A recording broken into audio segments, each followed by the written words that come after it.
Hey guys, this is the notes section of our episode. I'm not on cam for it. I am testing out an alternative to the very shaky camera I did for Hide and See Me. So this will be getting a remaster at some point, don't worry. But moving forward, I did need ChatGPT's help for today's episode a little bit because I ran out of character sheets on D&D Beyond. I will put my conversation with it on screen now. I needed it to roll up some stats for me. Next, let's do our episode recap for Hide and See Me. So, the episode starts out with Leonard getting up to a little bit of trouble, and Alex pulling a classic horror movie mistake move in staying out alone at night. And Alex gets chased onto Leonard's property because a dragon was trying to steal her food. Not a very big dragon, but still scary. So she crossed paths with the dragon that Leonard accidentally unleashed on his property that night. Leonard did set up another trap to hopefully catch another dragon. And so Alex then had to escape Leonard's property while this little snowtail was practically gluing itself to her. Carla and Hazel have been recruited to help out the Icarus Research Station rescuing some missing scientists. So once Alex got reunited with her family, they did get the announcement, or she got told, that, okay, we're going to be going to Icarus, do you want to come with us? And Alex and the rest of the group, they are going to Icarus for the duration of the rescue missions. Now it is time to start episode 2, The Kit and the Kite. We're flying through rather clear skies, although up ahead we can see that that's a little iffy. But nothing too concerning just yet. And this plane has 5 occupants. 1, the pilot, Olivia Cullerson. 2 is her trainee and son, Tom Cullerson, who is presently napping. And then 3 passengers. Linda is trying to send a text to her sister, Lisa, and she keeps trying to resend it, but they're not close enough to get any proper connection yet. Eugene is messing around on his phone, and Philip Baker is looking out the window. Now, seeing that it's cloudy ahead, Olivia calls into the station. She's like, hey, this is the Tom Kit aircraft approaching. What are things looking like in up ahead where we're gonna land? And the air traffic control pilot's like, you're all good. It's pretty smooth over here for now. And Eugene, he does chuckle at the name of the aircraft. Suddenly, the copter goes silent. The engine is still thumping. It's fine. It's an electricity issue. But the silence wakes up Tom, because normally this would be an indication that they're on the ground and ready to go do whatever. And I will now be rolling for Olivia to fix the electricity. We get a 4, and then she has a +3, and we were rolling for a DC of 10, so she does not get the electricity back up. So she's maybe flying a little blind here. She doesn't have her navigational equipment working. And she calls into the station. She's like, hey, got some weird electricity stuff happening. Keep an eye out. But she keeps flying. And Tom, he's taken a few moments now, and he's starting to realize the gravity of the situation. Olivia's not worried, but Tom's starting to get worried because they've lost electricity while they're in the air. But now let's go check in on Alex. She's at a yurt that is functioning as a temporary form of housing for her at the project. And it looks like it might have been a 2-person room at one point, but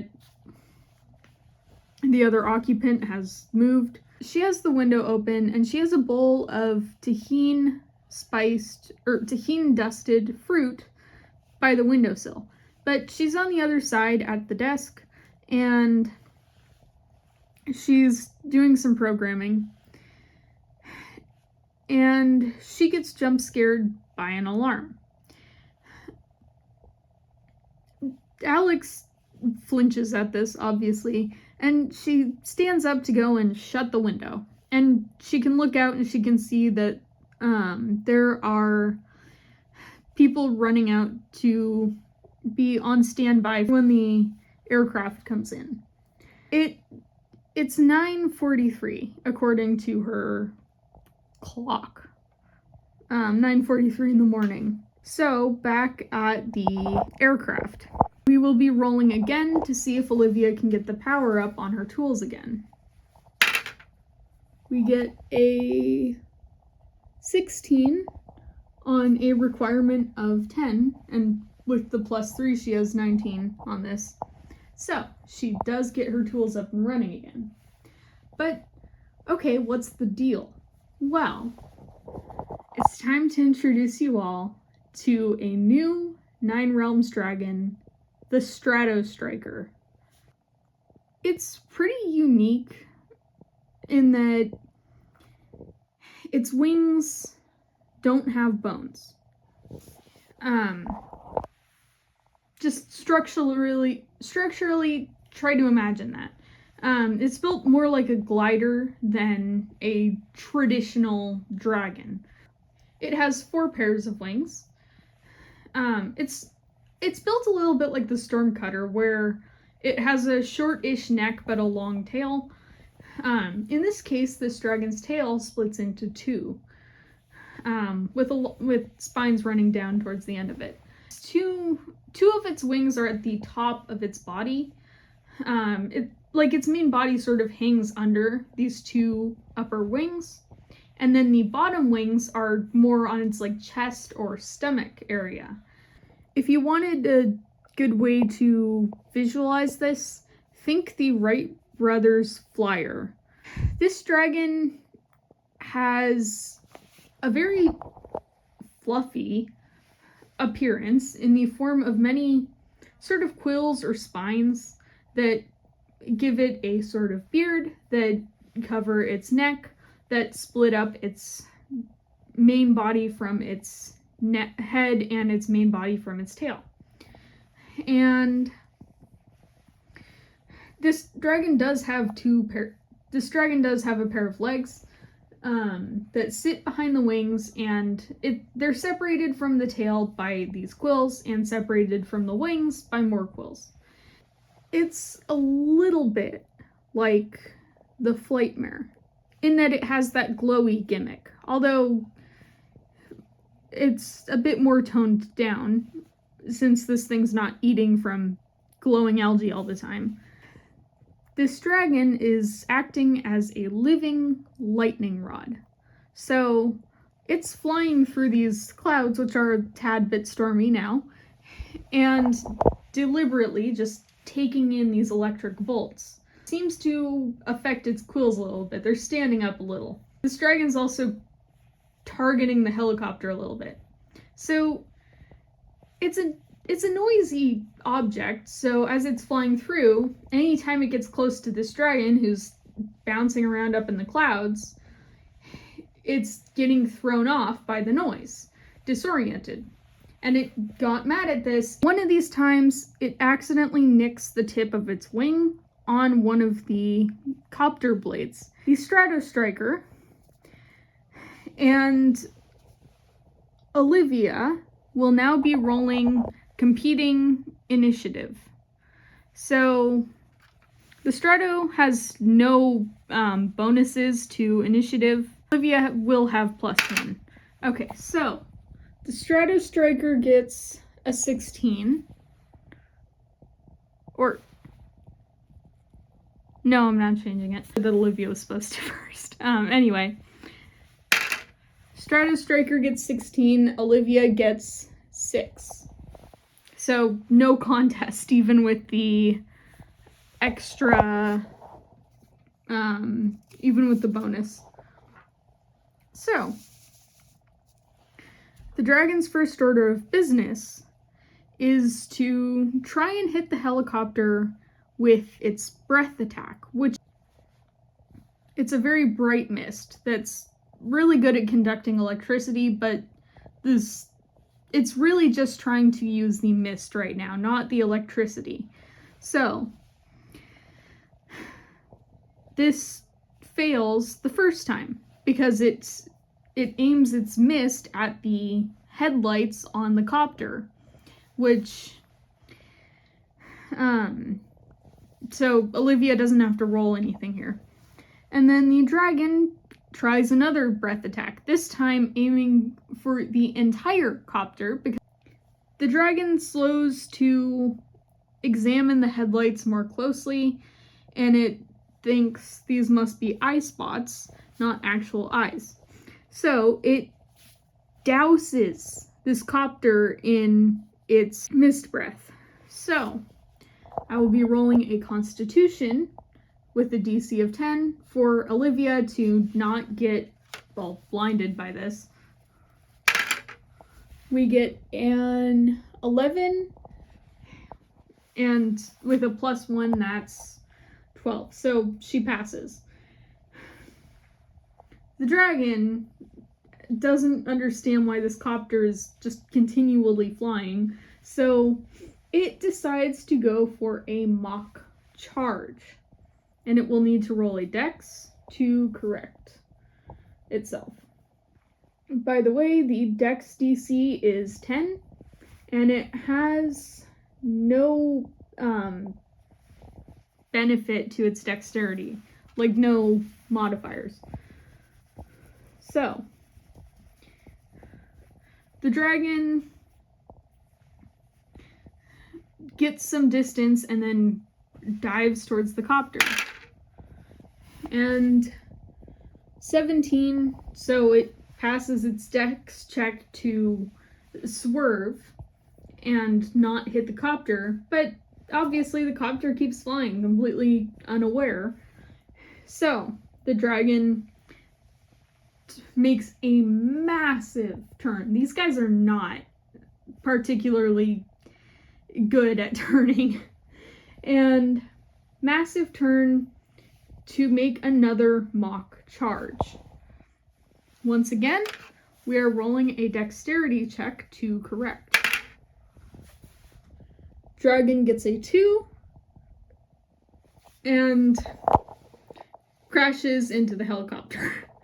So Olivia now needs to dex to correct the spin that this copter has gotten itself into from this.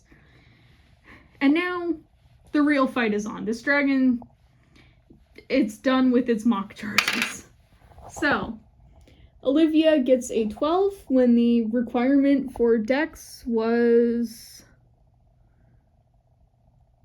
13. And then because of her +1, she gets 13, so she's fine. She gets this thing out of its spin. But the dragon comes back for round 2, or I suppose you could call this a round 3.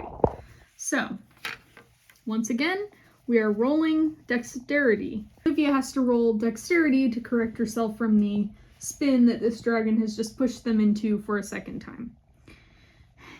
But, as it's colliding with them, one of the helicopter skids gets caught on this dragon's spine. So, it actually gives them a bit more of a breather here, because it dives and rolls to flip the spine off of its back, the skid off of its back, and then it has to regain altitude again. But anyway, Olivia has gotten a 19 for her dexterity to fix the spinning, and dragon comes back once again. This time swooping in from higher, diving in sharper. And it passes just under the tail of the plane. But making sure to scrape the plane's belly as best it can while doing this. Or helicopter. But the dragon, we have to roll for it. DC of 10 as to whether or not this, like, really does much. 12. The dragon damages the fuel compartment. So, once again, Olivia is rolling dexterity. She gets a 5, and no amount of modifier is saving her from that. So, they spin out over... They're no longer over the fissure. They spin out over land. And Olivia, she's done with this nonsense, whatever it is. And she knows that, okay, we've got limited time. So she radios the tower to say, hey, we've got a major issue here. We're gonna do a controlled crash because there's a lot more snow on the ground now. So she's like, we're gonna do a controlled crash. Now Tom gets freaked out by this. So going to be rolling 2 rolls here, 1 wisdom, 1 dex. And if he fails his wisdom and passes his dex, he undoes his seatbelt. Because, panicking, not thinking smartly. And so let's roll on the wisdom. Also, he has a, 0 benefit to wisdom thing here. Anyway, he gets a 2, so yeah, dex roll time. He gets a 6, or is that, no, that's 9, okay. He gets a 9, he has a +1 to dex, so he does actually undo his seatbelt here. But luckily this is really all he does, he just freezes up afterwards. And Olivia, she's gonna stop him, so she grabs Tom's wrist and she says, don't you dare. And this does add disadvantage to future dex rolls during this scenario. Now, Linda decides to copy Tom, very foolishly, but like I said, panicking, you make bad decisions. And Phil, he reaches over Eugene to try and stop her. And the dragon comes back for another go at attacking them. And it dents Linda's door and tears Tom's, which gets stuck on its spines again. This is a recurring issue for this dragon. So we are going to be rolling a wisdom, which on this guy is -1, for him to notice that Tom is vulnerable. And the DC is 5. So 5 -1, dragon doesn't notice. So it turns around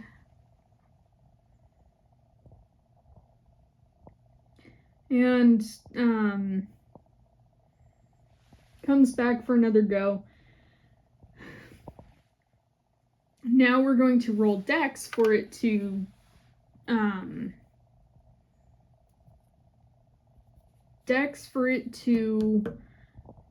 not hit the aircraft this time, because it's making an investigation.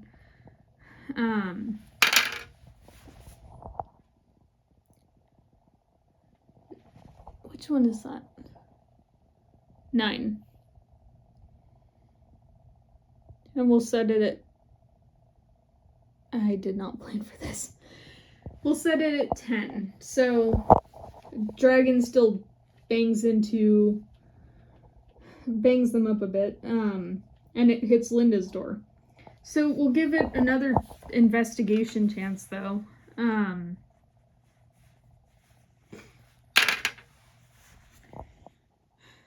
This time it gets an 18, so it does notice that it could easily attack Tom. And so, after a very long turn to flip back around, We are going to be rolling dex with a DC of 5 for it to attack Tom. 2, and so it misses Tom, so it has to turn around and make another pass. Comes back around again, we'll roll dex again.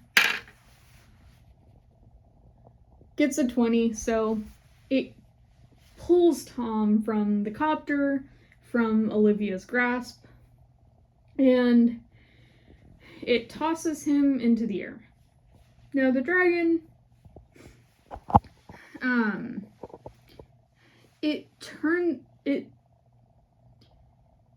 tackles Tom onto land, and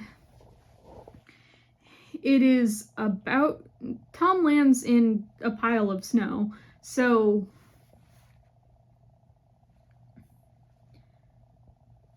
first of all, he's safe, and second of all, that's gonna mess up his movement, but we will go ahead and roll dex for does he actually get to, like, dodge this thing. We get 9. He has a +1 to dex, he has a 10, so he does get up. And we're going to be rolling intelligence to think, hey, maybe I should memorize what this looks like. Or no, we're going to roll wisdom and then intelligence. Wisdom to realize that it's going to be important to memorize this thing's appearance. Intelligence to memorize it. So we'll just set it at 10 as like a set rule. He gets 5, and he does not think to memorize the Strato Striker's appearance. Now, I guess I failed to mention this earlier, didn't I? This thing is very well camouflaged when it's in the clouds. The dragon, it's about to, launch its final attack at Tom, but it sort of has this weird, moment of, this cough thing, and it realizes it's run out of firepower. So it flees. As soon as this firepower is gone, it flees. And so Tom's already standing in the snow, but considering what just happened, we will be rolling a strength with a 12 as the check for Tom to not, stagger as he's trying to go over to Olivia and the others. 1, and so he does stagger, but he stays on his feet. Olivia, she manages to bring the aircraft down somewhat.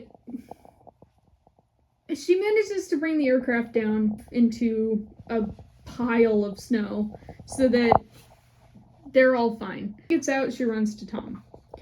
Now, back at Icarus, seeing this from the perspective of the nurses on standby, they all sprint past the front gate of Icarus to go assist the others from the crash. And June runs out to wait with them. And she comes back with, the nurses come back with Linda and the others, and they're escorting Linda, who appears dazed. And then Olivia tells Tom that they'll talk later. This puts Tom into a bad mood.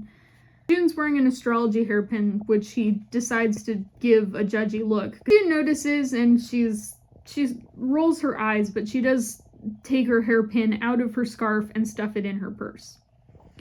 Now, the nurses, among them being Angela, decide to check on everyone from the crash. And Angela takes hold of Phil's hand for just a moment, then lets it go to go check on Eugene. And they insist on checking on Tom and Olivia, despite Olivia saying, we're fine. And they start walking towards the meeting room for the rescue mission. And June asks what they lost in the crash, and she offers to replace what she can from their items. And meanwhile, Olivia's like, it can wait. Back at Alex's room, because we need a breather, Alex isn't there, and her window is now closed. And the snowtail from last episode returns, and it looks in the window. It sees the tahine fruit that she accidentally neglected, and it's disappointed, but it decides to just squawk off, and it is now 9:58.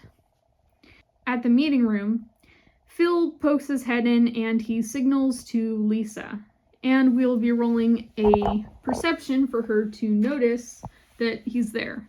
And she has a +1 to her modifier, and the requirement is a 10.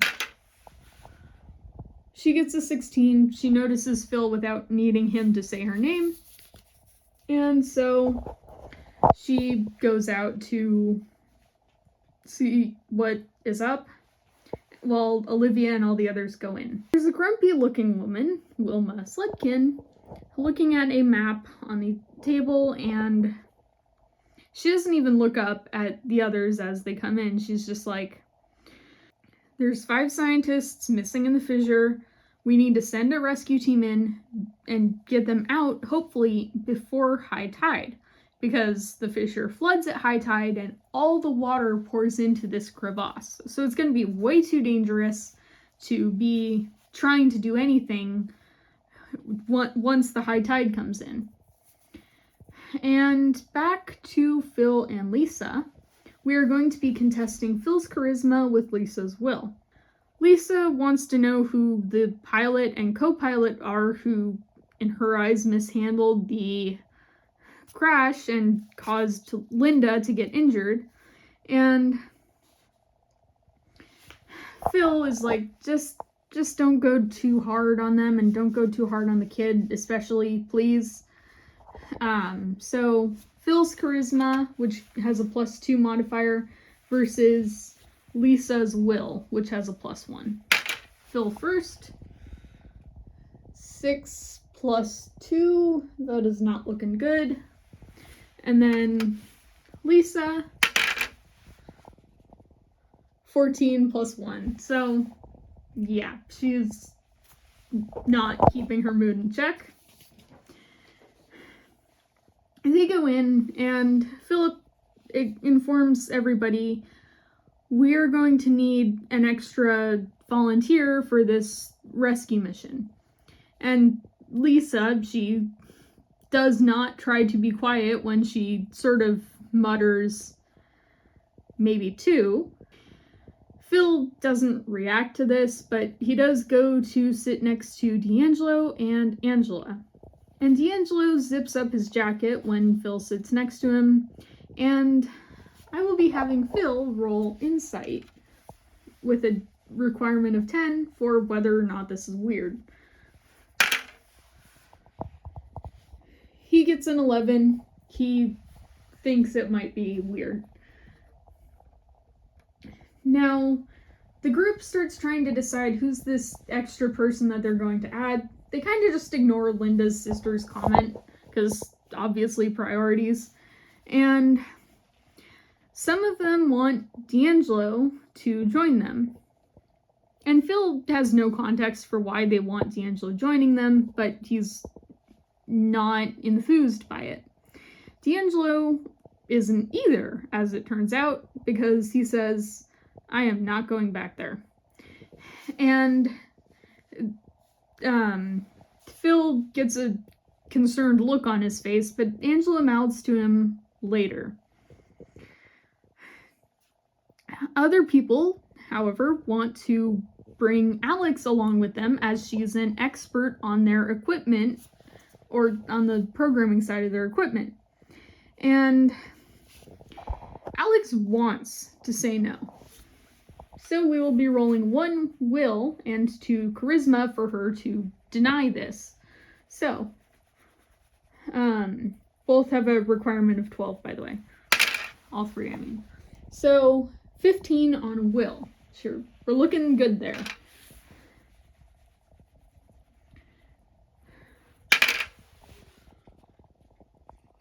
One on charisma. 7? Okay, it's between 7 and 17.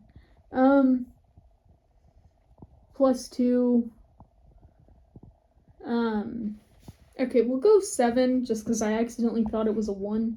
But that does mean that charisma roll failed. Oh, and then we get the 17.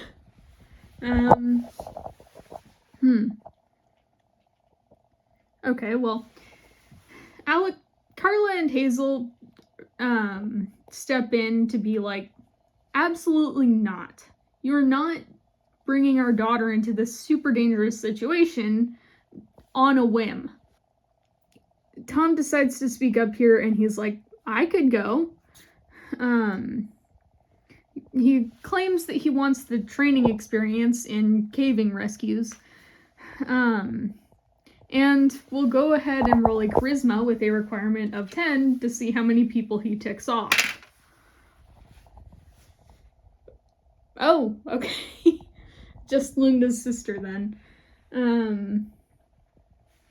He does have a -1 charisma, but yeah, 13 is fine. Linda's sister gives him an extra sour look, but most of the others kind of just shrug it off. Phil does step in here though, and he, not intentionally unkindly, but maybe a little blunt, tells Tom, look, we need somebody who can handle themselves better in a crisis. And Tom argues here. He's like, I handle myself in bad situations all the time. June does have input on this, muttering only to herself, making sure nobody else can hear that, yeah, Tom can handle himself in a crisis, but only the ones he causes. And Olivia decides to take Tom's side here, basically changing her stance on that we'll talk later thing. To be like, yeah, let's let Tom come. He'll be fine. He has handled himself in bad situations. Let's assume that the helicopter situation is a one-off. Phil gives her a sort of, I know what you're doing type of look, but it doesn't go anywhere. But he does start considering something. Now June decides to speak up, and she's like, I could go on this mission since we're all at a standstill here. But May shuts this down instantly. She's like, nope, we need you here. And of course, there's the added factor of danger.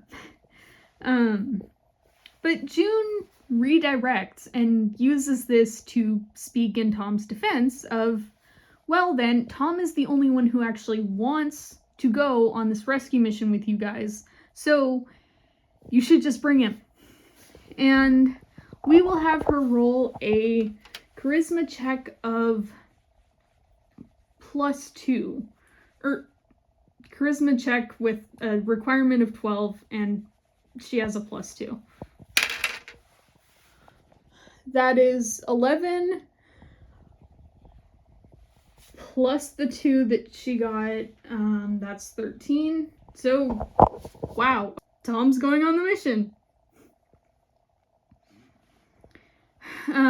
So the group all kind of splits up, and Phil definitely seems a little nervous about the outcome. But he wishes Olivia and Tom luck anyway. But as they're walking out, he does ask Angela whether Tom is really gonna be a good pick, and mentions that if it doesn't work out, he could join the rescue missions instead. Tom, along with the rescue mission, descends on an elevator that takes them down into the fissure, and June decides to go to the crash site and sort of take stock and figure out, okay, what all did they probably lose? So I will go ahead and have her roll a couple investigation checks.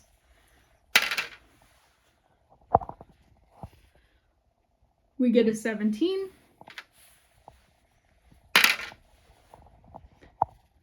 We get a 15. So she gets the gist of it. They're obviously going to be missing outfits. They're going to be missing utility items like toothbrush, toothpaste, whatever, and maybe a few personal items. And she notices one extra thing from this crash site that sparks her interest, and that is a Stratostriker spine that got wedged into the aircraft. So we're going to go ahead and roll an athletics check for her, requirement of 10, to not fall on her butt while retrieving it. That works too. Come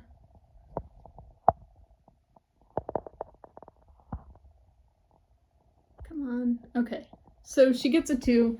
So she pulls it out of the wreckage, but she does stumble back and fall into the snow. And she looks at the spine and then just looks up at the sky and the surrounding terrain. And she just sort of stares at it, kind of wondering what this all might mean. And that was episode 2, The Kit and the Kite.